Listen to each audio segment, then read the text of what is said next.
soal toleransi, karena nggak semua anak muda itu gandrung sama isu-isu toleransi gitu kan. Gitu sehingga ya harus ada beberapa anak muda juga yang konsen di isu toleransi gitu kan gitu. Mereka dikasih ruang Pak gitu untuk berekspresi ya kan, membuat kegiatan-kegiatan yang positif gitu, yang dampaknya itu ya positif juga gitu ya.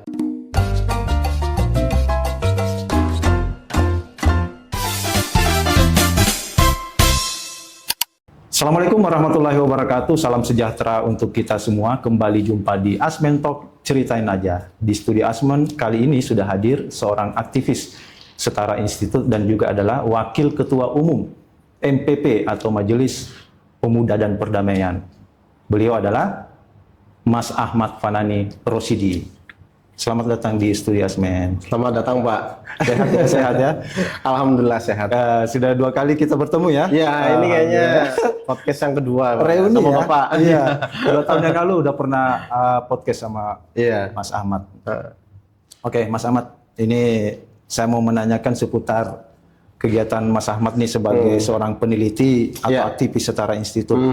Mungkin secara global dulu ya, maksudnya untuk menanyakan bagaimana sih kondisi tren atau indikator intoleransi kemudian pelanggaran kebebasan sipil di 400 hari pemerintahan Prabowo. Seperti apa?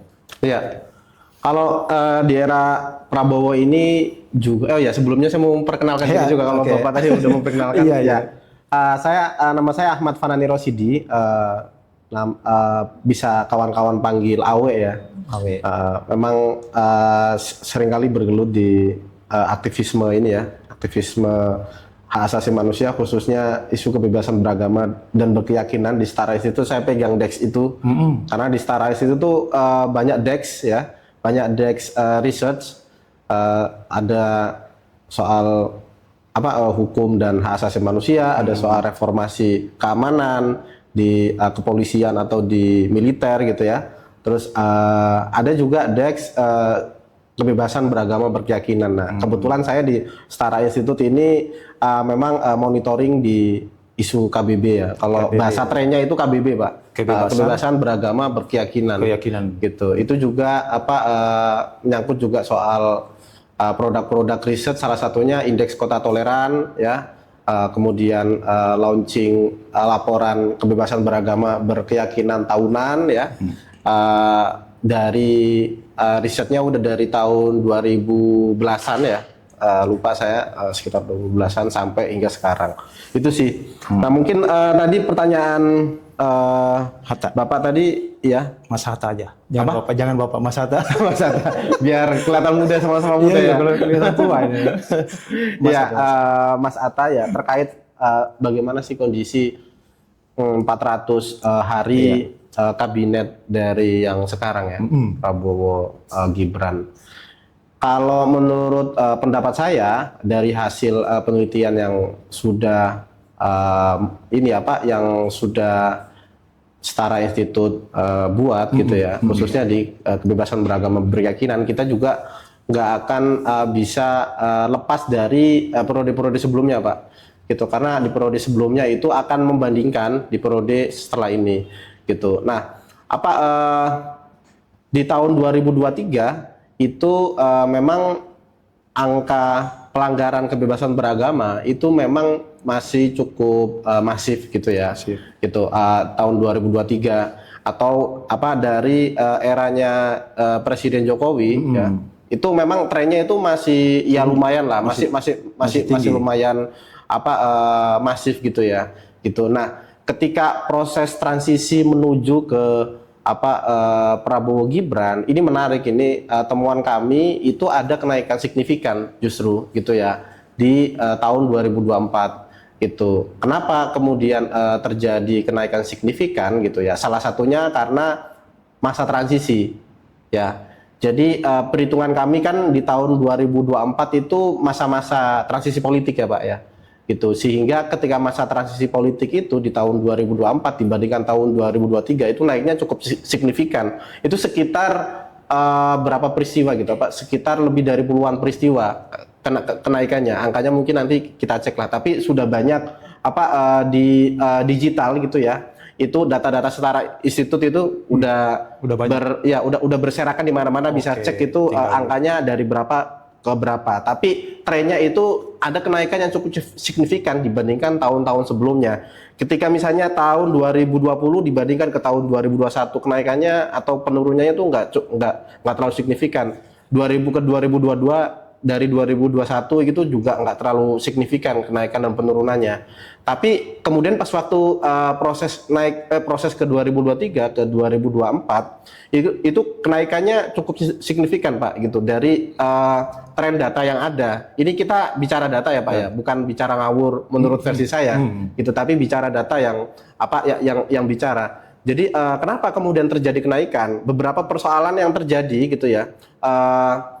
Itu karena di tahun 2024 ini itu memang ada momen-momen transisi politik gitu. Kenapa kemudian transisi politik ini menjadi momen yang dapat mendorong peningkatan signifikan di sektor kondisi kebebasan beragama berkeyakinan? Karena di era ini itu memainkan masih tokoh-tokoh politik gitu ya. Kemudian aktor-aktor yang bermain gitu ya masih di dalam suksesi politik ini itu masih cenderung menggunakan isu-isu agama gitu ya di dalam kampanyenya gitu. Meskipun memang dari sisi ini ya Pak, politik yang pusat nih Pak ya, kita lihat dinamikanya banyak tokoh-tokoh yang mendeklarasi bahwa oh ya saya nggak pakai isu agama kok gitu kan di kampanye saya gitu kan. Itu bisa kita lihat dari pemilihan umum antar presiden gitu ya, yang kemarin calon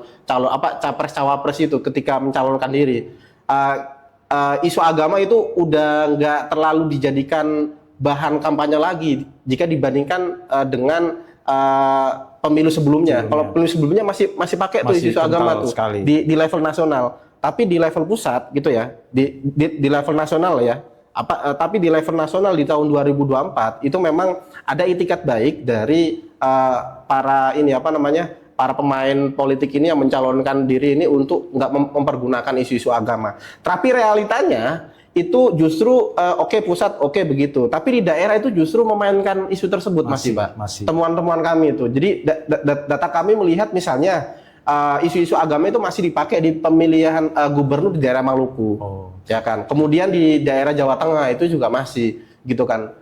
Dan juga dipergunakan di daerah Jakarta. Di daerah Jakarta kita kenal misalnya Suswono ketika mencalonkan diri, dia kesplit omongan yang dianggap penistaan agama, akhirnya dilaporkan penistaan agama. Nah itu kita hitung juga bagian dari pelanggaran kebebasan beragama gitu, karena masyarakatnya masih cenderung intoleran gitu, menganggap misalnya omongan-omongan yang tadinya itu cuma pendapat itu dijadikan dasar untuk melaporkan dia itu penistaan agama. Kalau gitu. Menurut setara institut itu sebenarnya tidak perlu dilaporkan. Iya, karena kalau dari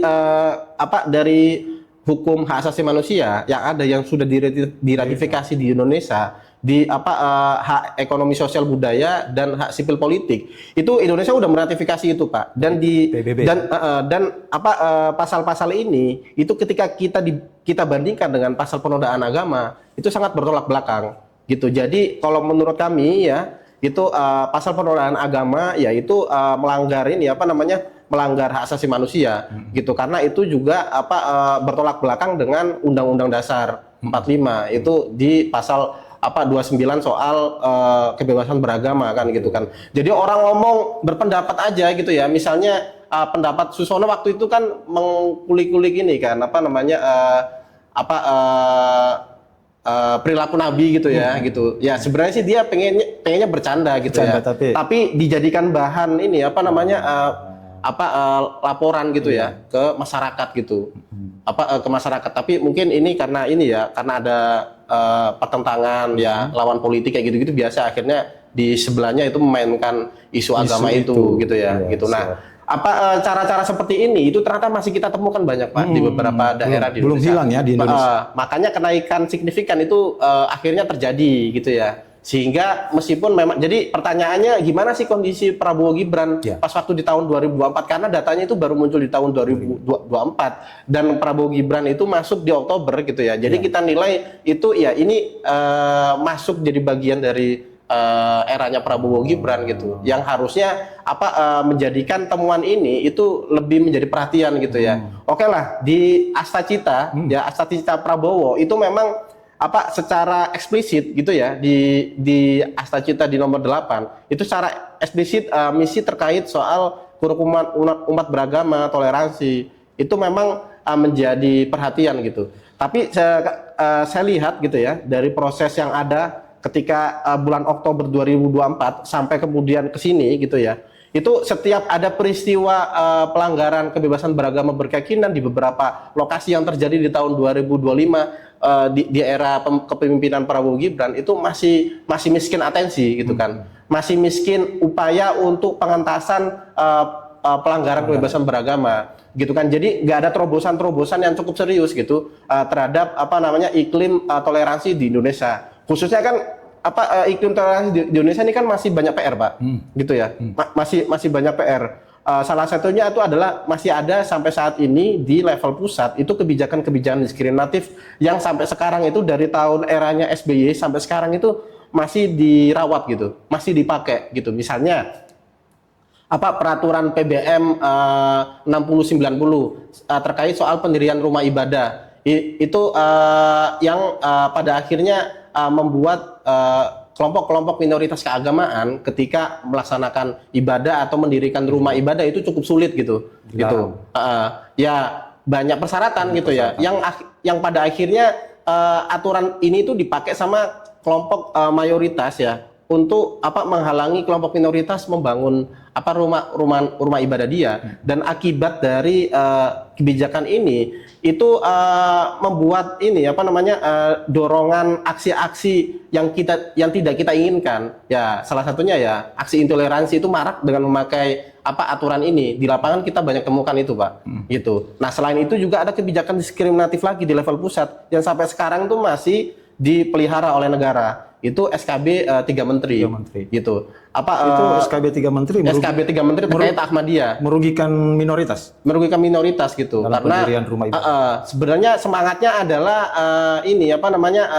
ingin biar lebih kondusif lah gitu. Tapi dia harus memberikan dampak yang negatif terhadap beberapa kelompok yang harusnya itu nggak harus dilakukan gitu ya. Gitu misalnya mau nggak mau hak kelompok minoritas seperti Ahmadiyah itu akhirnya dibatasi gitu, mereka gitu ya, gitu. Di beberapa kota itu kita temukan Pak gitu ya, beberapa kota itu membuat perwali terkait soal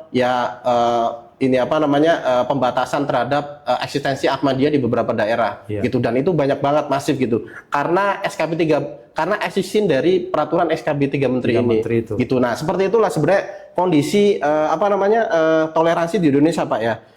Itu pertama soal kebijakan diskriminatif ya. Terus kedua juga itu terkait soal peristiwa intoleransi yang sampai sekarang tuh masih marak Pak. Gitu. Baik itu levelnya itu antar lintas agama ya. Dan juga levelnya itu di interagama sendiri Pak. Misalnya di Islam sendiri gitu ya. Itu misalnya Islam mayoritas alirannya itu apa misalnya ya. Nah, yang berhaluan dengan mayoritas ya kan, itu sampai sekarang tuh masih mengalami tindakan diskriminasi. Ya contohnya saya sebut aja misalnya Ahmadiyah, Syiah gitu ya, dan kelompok-kelompok sempalan yang lain ya, yang dia itu punya pemikiran atau perspektif sendiri terkait pentafsiran Islam gitu ya, misalnya ya, dan itu oleh misalnya lembaga-lembaga di Indonesia, meskipun dia bukan lembaga negara tapi sangat diagung-agungkan, misalnya Majelis Ulama Indonesia misalnya ya, buat semacam soal fatwa ya kan, ya berdasarkan itu biasanya kan ya, ini kelompok ini nggak diboleh, ini sesat gitu, ini nggak sesat gitu. Jadi harusnya itu sesat nggak sesat itu bukan domain negara gitu. Nah karena fatwa ini itu muncul dari MUI yang harusnya itu dia bukan organisasi negara gitu ya, bukan institusi negara. tapi negara itu tunduk gitu Pak sama mayoritas gitu, sehingga seringkali fatwa dari MUI ini dipergunakan gitu, dan nggak hanya dipergunakan untuk mengendalikan umatnya ya kan, tapi juga kadang-kadang dipergunakan untuk ini Pak, kampanye politik gitu. Nah ini yang terjadi. Jadi kenapa kemudian ada kenaikan signifikan di era Prabowo Gibran ya? Dan karena itu tadi ada beberapa semakin hal. tinggi, apa agak menurun? Tren pelanggarannya? Naik Pak. Naik terus. Naik. Nah secara institut memberikan ini nggak, apa namanya, seperti advice atau rekomendasi kepada pemerintah untuk bagaimana tren ini nggak terus menerus naik, tapi bisa turun. Kita selalu mencoba untuk mempromosikan ya Pak ya, soal toleransi ya kan, rekomendasi-rekomendasi yang kita berikan kepada pemerintah, baik itu di level pusat sampai ke level daerah. Itu sih kita selalu intens melakukan advokasi. Upaya-upaya advokasi itu banyak yang kita lakukan Pak. Selain daripada kita memberikan ini ya rekomendasi gitu ya, kita juga membuat riset penilaian ya di kota-kota. Kita masih fokus di kota.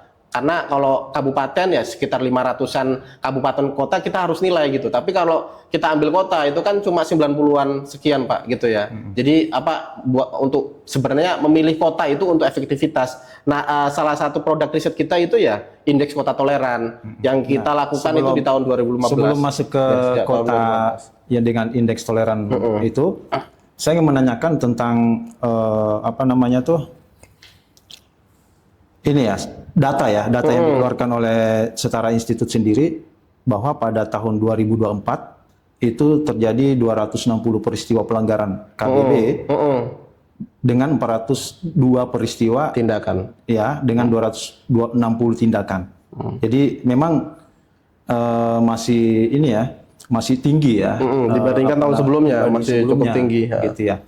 Seperti misalnya yang terjadi di Kalimantan terus di Tomohon, Sulawesi Utara, Jawa Barat malah justru yang paling tinggi Pak. Ya, Jawa Barat inilah yang jadi wilayah zona merah. Betul, konsen. Nah, kita masuk ke daerah nih. Kalau tadi secara level nasional, secara masuk ke daerah, khususnya Jawa Barat yang banyak mengalami pelanggaran-pelanggaran itu. Nah, seperti apa kondisi di Jawa Barat, khususnya nih di Kota Bekasi yang sering kita dengar viral gitu ya, tentang pelarangan pendirian rumah ibadah atau misalnya pembubaran atau sulitnya membangun rumah ibadah non Muslim. Seperti apa melihat Setara Institut?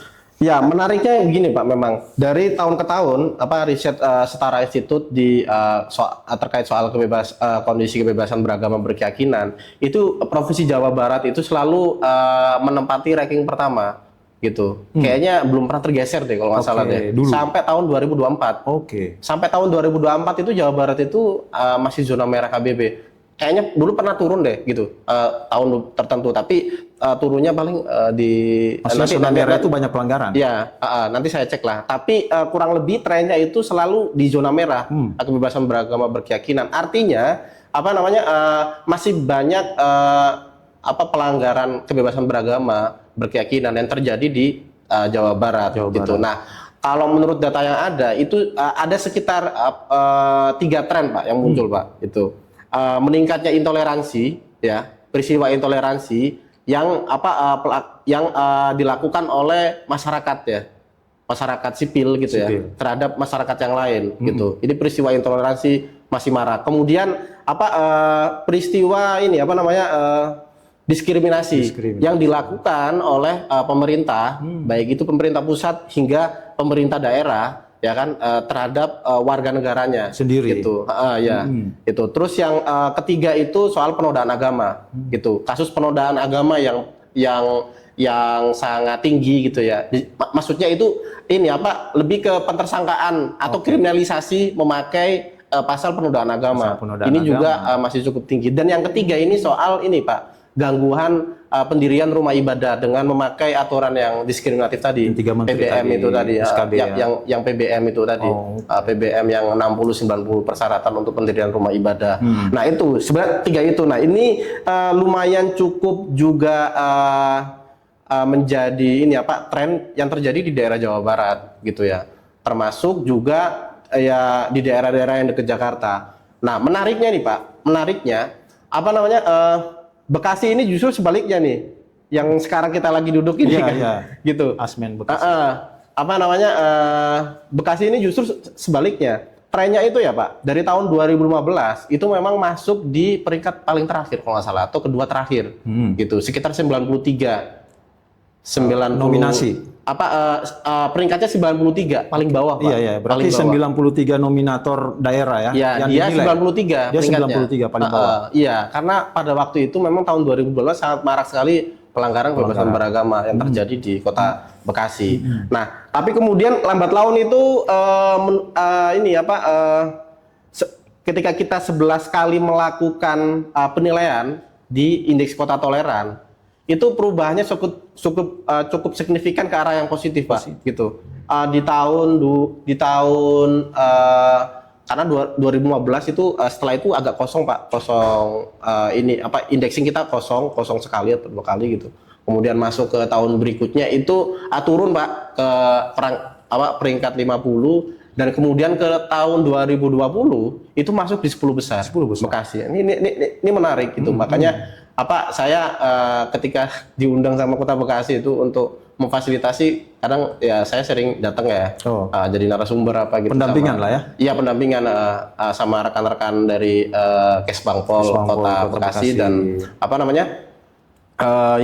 FAUB juga. Terkadang pernah ketemu juga Pak Wali gitu, meskipun nggak ketemu secara langsung salaman gitu, tapi dari jauh gitu ya, Pak Hasan gitu di satu forum itu saya pernah mengalami itu. Dan tahun 2020 masuk ke peringkat 10 nih Bekasi nih ya, kemudian naik lagi terus Pak, ke 7 ya kan, kemudian naik lagi ke 5, naik lagi sampai tahun 2023 itu naik ke peringkat 2.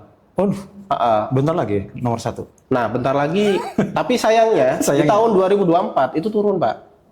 Menjadi peringkat ke-7. Tapi tren menunjukkan apa penyebabnya itu? Masih ini ya, Pak. Analisanya nanti belakang dulu, Pak. Jadi tren menunjukkan pemajuan toleransi di Kota Bekasi ini cukup unik, menarik ya kan, dan cukup fluktuatif lah ya. Iya. Dan bisa menjadi contoh bagi kota-kota yang lain. Ini poin pentingnya. Kenapa kemudian ada tren positif terhadap kondisi toleransi di Kota Toleran? Karena Kota Bekasi ini itu banyak memproduksi kebijakan. Pertama ya, ini di faktor pertama kenapa dia terus naik ya. Pertama karena faktor produksi kebijakan-kebijakan yang pro terhadap pemajuan toleransi itu cukup masif di tahun 2020 ke sini. Meskipun tahun 2017 kami lihat juga ada beberapa kebijakan gitu ya. Tapi masifnya itu ketika tahun 2020 itu udah mulai banyak aturan-aturan hukum yang di level ini ya, di level kota itu cukup progresif gitu. Mungkin saya ada beberapa listnya, tapi nanti itu bisa lah nanti Bapak Ibu cek sendiri gitu ya. Nanti. Beberapa perwali gitu ya, Kota Bekasi gitu ya. Itu, dan juga atensi dari pemerintah kota terhadap perlindungan kerukunan umat beragama itu makin peduli gitu di tahun-tahun kesininya, tahun 2020 dan tahun 2024 gitu ya. Nah, kenapa kemudian pertanyaannya tadi Bapak menarik juga, kenapa kemudian tahun 2023 peringkat 2, harusnya tahun 2024 peringkat 1 dong? Harusnya. Gitu ya. Ini saya sering kali jelaskan ini juga ke rekan-rekan dari Kota Bekasi yang sering bertanya terkait soal temuan ini. Kesbangpol ya. Jadi kalau menurut data yang kami lihat gitu, memang di tahun 2024 itu memang Kota Bekasi ini nggak melakukan langkah-langkah yang mundur ke belakang dari sisi pemerintahannya gitu ya, pemerintah kotanya gitu. Misalnya gitu ya, nggak lagi membuat kebijakan diskriminatif atau nggak mencabut kebijakan-kebijakan yang pro terhadap toleransi, itu nggak mencabut undang-undang itu. Tapi kenapa kemudian tren ini muncul kemunduran sampai ke peringkat 7? Karena dari monitoring kami di indikator, kan tadi kan indikator kebijakan Pak, ini masuk ke indikator ini Pak, masyarakatnya gitu. Di variabel masyarakatnya ternyata kami temukan gitu ya, di tahun 2024 itu beberapa kali terjadi peristiwa pelanggaran kebebasan beragama berkeyakinan. Ya, Nah, itu yang kemudian memperburuk penilaian gitu, sehingga ya kita katakan secara ini aja, secara objektif gitu. Ya nggak mau juga lip service misalnya ada pelanggaran kemudian kita nggak hitung gitu ya, nanti nggak enak sama kota-kota yang lain. Betul. Karena kita juga secara objektif ya, secara objektif menilai dengan metode seperti ini juga gitu. Jadi ya itu yang meskipun memang dari FKUB sama Kesbangpol sama pemerintahan Kota Bekasi itu mereka punya pendapat lain gitu terkait soal temuan-temuan Setara Institut ketika monitoring soal kondisi kebebasan beragama berkeyakinan di level masyarakatnya itu yang di Kota Bekasi. Itu sih, itu minusnya cuma di situ aja Pak sebenarnya. Kenapa kemudian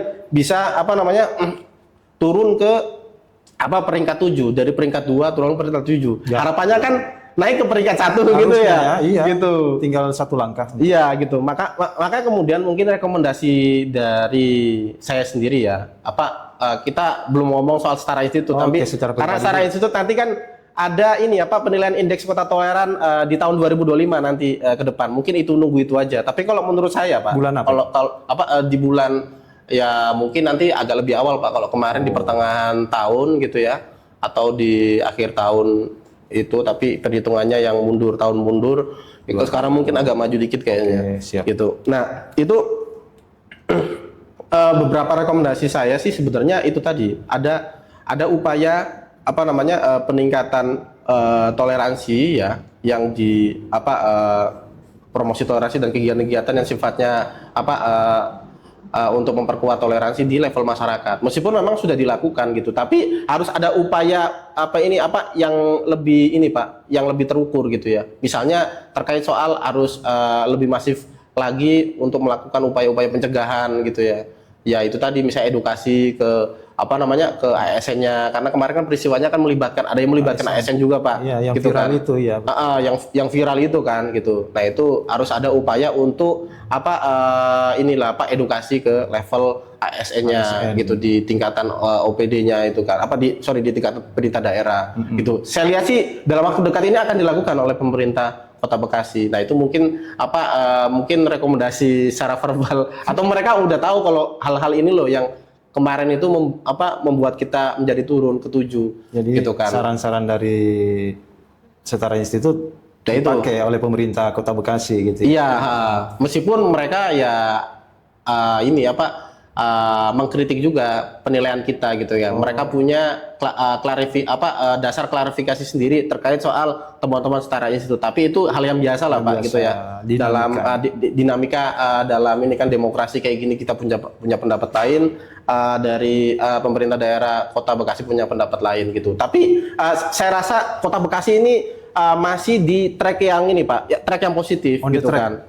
On the track masih gitu kan. Mungkin PR-nya nanti 2025 itu ya harus lebih itu tadi Pak, mitigasi diupayakan di level masyarakat, edukasi juga, dan selain itu juga di level ini ASN-nya ya, pegawai-pegawainya juga gitu. Jadi sehingga nanti ke depan nggak terjadi lagi. Dan memang yang susah itu kan selalu mempertahankan Pak ya, daripada memperjuangkan meraih. Ya kan, maksudnya ya mempertahankan prestasi yang udah ada. Nah ini tantangannya memang di situ gitu. Jadi saran saya juga ke pemerintah ke pemerintah Kota Bekasi itu harus coba untuk ini ada pendekatan ke arah penguatan masyarakat sipil juga gitu. Jadi membuka ruang partisipasi masyarakat sipil di ruang-ruang demokrasi yang disediakan oleh pemerintah Kota Bekasi. Dalam rangka pemajuan toleransi di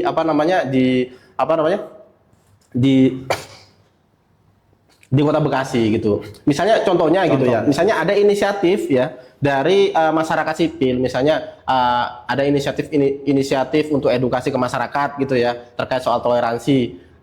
Itu juga harus didukung juga ya oleh pemerintah kota gitu. Karena tanpa adanya keseimbangan partisipasi masyarakat ke pembangunan ke pembangunan manusia di Kota Bekasi, itu Kota Bekasi ya pasti jalan sendiri. Meskipun memang saya yakin mereka udah melakukan membuka ruang partisipasi yang cukup luas gitu ya. Tapi saya rasa ini perlu dikuatkan lagi aja gitu, karena ternyata penilaian kemarin itu kan masih di level masyarakatnya itu kan masih perlu dikuatkan kan, seperti itu gitu. Jadi saya rasa pelibatan ya, partisipasi di level masyarakat sipil untuk pemajuan toleransi di Kota Bekasi ini penting juga gitu ya untuk diperhatikan. Berarti gitu.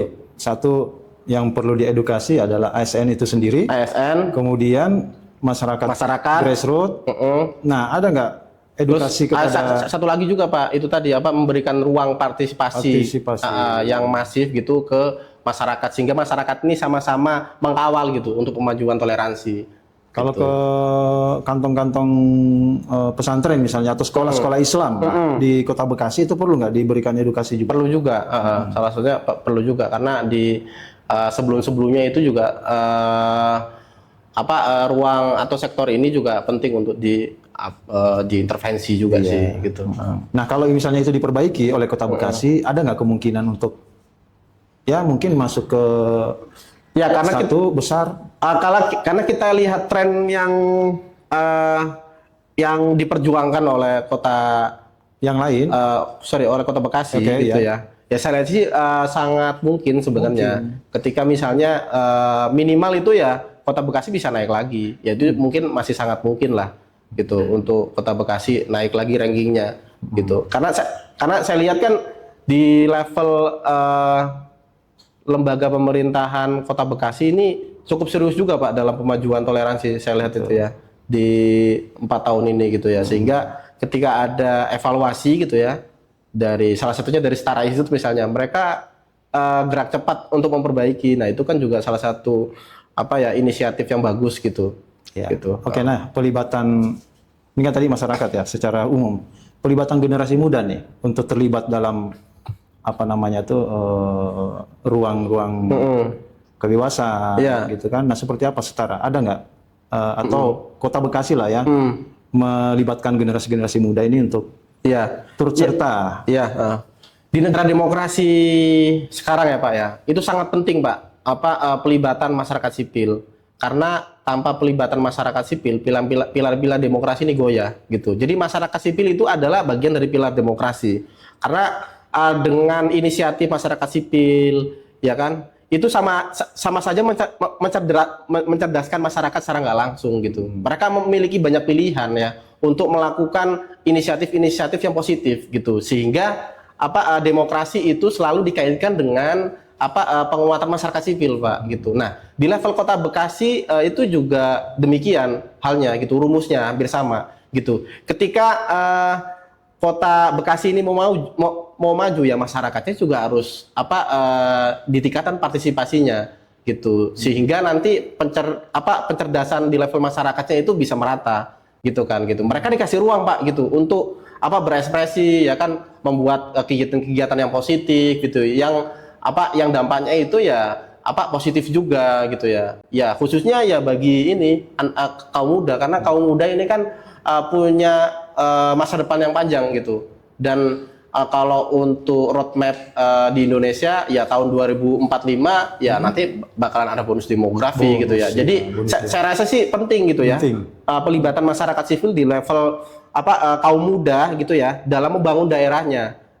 Salah satunya adalah membangun ini pemajuan toleransi di wilayah tersebut, karena dengan adanya jadi toleransi toleransi yang positif gitu Pak ya di level daerah itu kan akan mempengaruhi ini Pak mempengaruhi dampak ekonomi yang positif gitu ya kan gitu investasi dari luar masuk ke kota ini jadi makin kenceng gitu ya. Salah satunya kita ambil contoh Singkawang lah gitu. Singkawang itu kan berkali-kali nomor satu indeks kota tolerannya gitu ya, sehingga tahun 2021 mereka makin terkenal Pak gitu kan, dan tertarik itu beberapa pengusaha-pengusaha di Indonesia gitu yang ini yang 9 naga itu kan akhirnya bangun akhirnya karena mereka tertarik, ini kondusif nih di daerah sini, ini bagus nih citra kotanya, akhirnya masuk investasi bangun bandara padahal dari dekat itu masih ada Pontianak, tapi karena banyak sekali ini kegiatan ekonomi ya yang mulai bergeliat di daerah Singkawang dan juga citranya makin bagus, akhirnya investor masuk di situ dan bangun bandara, memperbaiki jalan gitu kan, terus bangun pusat perbelanjaan, terus memperbaiki aset-aset pariwisata. Nah, itu juga bisa dicontoh sama Kota Bekasi. Tapi saya rasa Kota Bekasi udah ini sih Pak, punya modal ya? Ya udah punya modal dan udah melihat bahwa ini salah satu potensi. Ya salah satu peluang yang bisa dia dia manfaatkan, maksimalkan gitu. Misalnya kita maju tunjukkan bahwa Kota Bekasi itu toleran gitu kan. Karena secara masyarakat multi apa namanya tuh? Multikultural ya. Multikultural. Sama juga dengan Singkawang gitu kan? Iya. Ya. Ya kita punya modal yang sama, hampir sama lah gitu ya. Meskipun memang tantangannya juga cukup rumit juga kalau dibandingkan sama Singkawang. Kalau Singkawang kan memang kelompok yang kita anggap minoritas di sini, mereka kan jadi yang mayoritas gitu kan ya. Sorry ya, saya agak mendikotomi, tapi kayaknya penting gitu untuk menggambarkan hal seperti ini gitu. Misalnya karena ya apalagi kalau Kota Bekasi kan sebaliknya, Kota Bekasi itu malah justru lebih beragam gitu.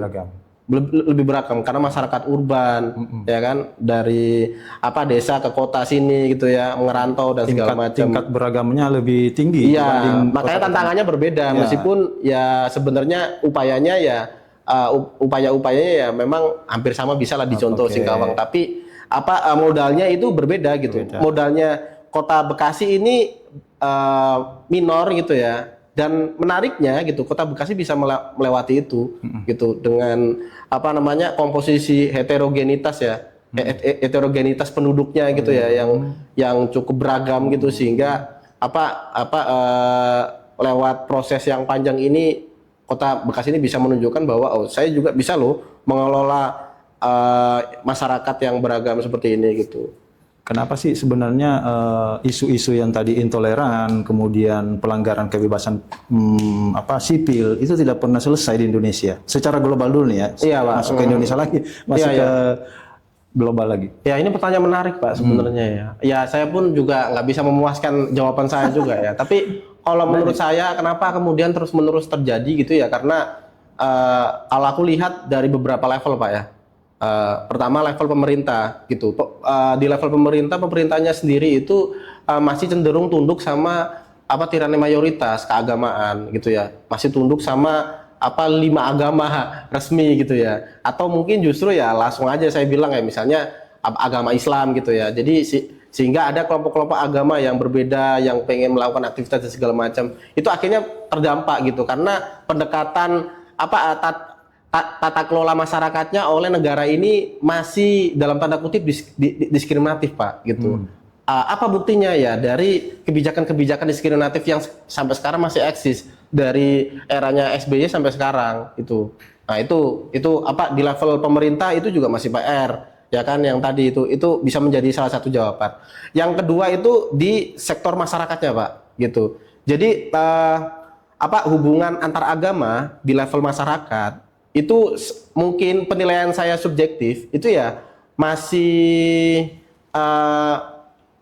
dalam tanda kutip intoleran gitu ya, masih inilah rujukannya ya data-data dari Setara Institute gitu ya, itu yang menunjukkan hal tersebut gitu. Kenapa gitu ya sampai saat ini masih banyak peristiwa intoleransi yang terjadi di level masyarakat, khususnya level keagamaan gitu. Agama itu masih diperagakan dengan cara simbolis gitu ya, fanatis gitu ya, tapi enggak dari sisi value gitu ya, spiritualitas, substansi itu, sehingga ya ini mungkin persoalan cara menerjemahkan ini agama sih, meskipun memang banyak pendapat lainnya, tapi saya rasa ini yang ditunjukkan ya oleh para guru bangsa kita Pak, Gus Dur, Cak Nur, ya kan, itu kan selalu mempromosikan pluralisme, ya toleransi, perdamaian. Kita butuh sosok-sosok seperti itu. Butuh sosok seperti itu, dan para guru bangsa ini paham gitu bahwa sebenarnya salah satu PR kebangsaan di Indonesia itu ya adalah ini relasi antar umat beragamanya itu yang harus lebih diperbaiki gitu kan, harus diperbaiki pelan-pelan gitu ya, sehingga nanti kesananya bisa menjadi masyarakat yang madani kalau itu menurut ide dari ini kan Cak Nur gitu ya. Kenapa kemudian dia mendirikan Universitas Paramadina itu kan salah satunya sebenarnya idenya itu adalah pengen membuat masyarakat madani. Itu. Oke, jadi kesimpulannya secara nasional trennya pelanggarannya itu meningkat, tapi kalau secara lokal khususnya Kota Bekasi itu terjadi tren positif mengenai kebebasan beragama dan berkeyakinan. Itu poin obrolan kita. Di level pusat itu ya itu masih banyak PR, apalagi di level provinsi yang selalu zona merah, peringkat pertama pelanggaran kebebasan beragama berkeyakinan terbanyak gitu ya. Tapi menariknya di Kota Bekasi ini lain gitu. Ada tren positif. Ada tren positif terus gitu. Mungkin karena pendampingan dari setara institut kali ya. Oke, baik, closing statementnya, Mas, untuk bagaimana agar masyarakat ini, terutama generasi muda, bisa teredukasi untuk bagaimana toleran, kemudian menghargai perbedaan, ya. Ya, kalau bagi anak muda, ya, anak-anak muda khususnya di Kota Bekasi gitu ya, itu saya rasa sih kita jangan takut untuk mempunyai ide ya, dan kemudian mengeksekusi ide tersebut gitu kan. Ya berani aja gitu karena masa depan kan ada di tangan kita. Nah khususnya di soal toleransi karena nggak semua anak muda itu gandrung sama isu-isu toleransi gitu kan. Gitu sehingga ya harus ada beberapa anak muda juga yang konsen di isu toleransi gitu. Selain dari isu-isu yang lain karena bicara soal toleransi itu ya bicara juga soal ekonomi gitu ya kan. Itu bicara soal sosial, keagamaan ya dan segala macam gitu. Jadi luas gitu skupnya isu toleransi itu. Dampaknya. Ya, selain itu juga kita ya anak muda itu ya juga sekali waktu harus harus ngingetin pemerintah kotanya juga gitu ya. Itu misalnya Misalnya anak mudanya membuat kegiatan yang positif ya kan, kemudian kita berkolaborasi sama pemerintah itu sehingga kita seirama saling menguatkan gitu. Mungkin itu sih itu dua poin itulah pesan untuk anak muda dan inisiatif-inisiatifnya seperti itu Pak. Terakhir mungkin yang tadi katanya Wakil Ketua Umum Majelis Pemuda Perdamaian. Bisa sedikit digambarkan itu organisasi apa dan keterkaitannya dengan isu-isu toleransi dan sebagainya. Ya, Majelis Pemuda Perdamaian ini kan memang organisasi yang baru didirikan itu ya, karena kita ada beberapa anak muda yang memiliki ide segar gitu ya, semangat baru, khususnya pesan-pesan perdamaian gitu ya, yang diyakini gitu oleh para anggota di Majelis Pemuda Perdamaian, sehingga dari namanya aja udah perdamaian gitu, sehingga kita ketika lembur ke masyarakat gitu ya kita pengen mendorong agar masyarakat ini juga mempunyai semangat yang sama gitu Pak, soal kemajuan isu-isu perdamaian ya, dalam hal ini khususnya ya toleransi termasuk gitu. Jadi makanya saya diundang di podcast ini bicara soal isu toleransi ya, senang banget gitu karena di Setara Institut sama misinya, di Majelis Pemuda Perdamaian sama misinya gitu. Nah, terdekat ini Majelis Pemuda Perdamaian itu juga akan membuat inisiatif-inisiatif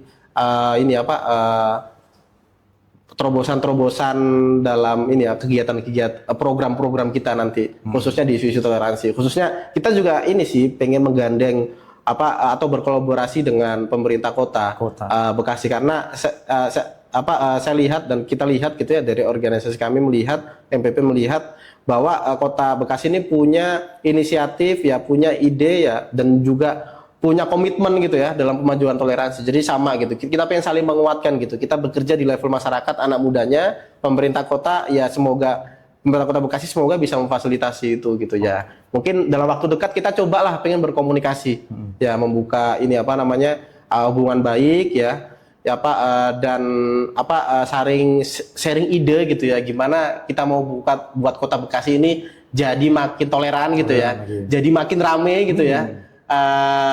Nggak cuma tujuannya untuk toleran, tapi tujuannya untuk kesejahteraan juga gitu. Jadi dengan amunisi toleransi ini ya bisa kita gunakan untuk memajukan kesejahteraan masyarakat di Kota Bekasi. Itu salah satu misinya MPP juga yang nanti kita mau curahkan itu di Kota Bekasi. Meskipun level kita itu kan pusat Pak gitu ya. Tapi kita juga punya misi di tempat ini apa namanya di tempat kota kita dilahirkan yaitu Kota Bekasi gitu kan. Seperti itu Pak. Oke, siap. Oke. Jadi seperti itu ya gambaran. Nanti kita akan ngobrol-ngobrol panjang tentang MPP di lain waktu ya Mas. Ya boleh Pak. Oke. Baik. Demikian kita perbincangan kita dengan Mas Ahmad Panani Rosidi, seorang aktivis atau peneliti Setara Institute dan juga adalah Wakil Ketua Umum Majelis Perdamaian Pemuda dan Perdamaian. Oke, sampai jumpa di sesi berikutnya. Assalamualaikum warahmatullahi wabarakatuh. Terima kasih. Ya, makasih Pak.